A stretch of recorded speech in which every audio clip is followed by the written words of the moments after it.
वैष्णवी, बोला ना. अगं आधीच दात गेलेत कामातून, पुन्हा नाक बी कामातून गेलेतच जमाय, आणि डोळे गेल्यावर तर माझं तर काय कामातून गेले जमाना. म्हणजे आतून. हा तसं म्हणा. मग मी घाबरले की नाकाला काय झालंय म्हणून. आता आरशात बघितलं तेव्हा चांगलं होतं नाकाला, आता काय झालं म्हणून. हां तर मी काय म्हणतोय, हा नाक अन दात गेलेत कामातून, हा. डोळे जर गेले तर माझं खायचे भाकरीचे वांदे होते बरं का. माझे डोळे झाले, मला काय झालंय? हां मला काय झालं डोळे हे झाले? काय दिवसभर रातभर त्या तुम्हाला मशीनला सुट्टीच नाही. मी एक सांगू का? संसार केला तर सुईहून बारीक असतो, नाही केला तर जर करायचं म्हणलं सुईहून बारीक करायचं, नाही तर मग नुसतं मोठा असतो. काय कामाने माणसं मरत नाहीत. आणि नाकाचं दाताचा प्रश्न इथं ह्या मशीनपाशी काय आलाय? तुम्ही दिवस रात्र करतात, गाडीवर जातात, मी तुम्हाला म्हणते कधी तुम्ही विचार करतात का? मग मला बी कळतंय ना, तुम्ही रात्रंदिवस पळतात, आमच्यासाठीच करतात ना, माझ्यासाठी नारूसाठी. मग माझं बी काहीतरी हे ना. तुम्ही जर तेल आणलं तर मी चटणी आणा, मी मीठ चटणी आणली तुम्ही मीठ आणलं तर संसार होत असतो. एकटा जीव संसार नसतो. संसार असे दोन चाका असतात, सोबत चालायचं असतं, मागं पुढे चालायचं असतं, असं लांब लांब चालायचं नसतं.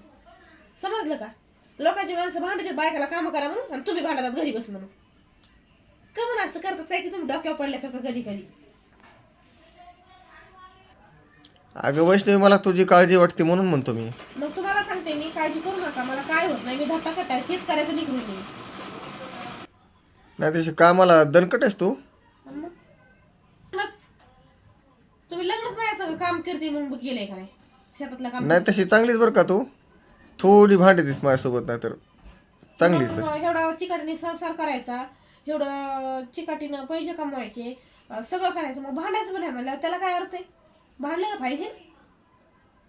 भांडण्याची मजा आहे ना, ती मजा नाही. मी आईला भांडले, वडिलाला भांडले, सासूला भांडले, सासऱ्याला भांडले, भावाला भांडले, कोणालाच भांडले ह्याची मजा येत नाही. पण तुम्हाला भांडल्यावर एकदम सुकून मिळतो आणि एकदम मजा येते, लय भारी वाटतं, खरंच वाटतं.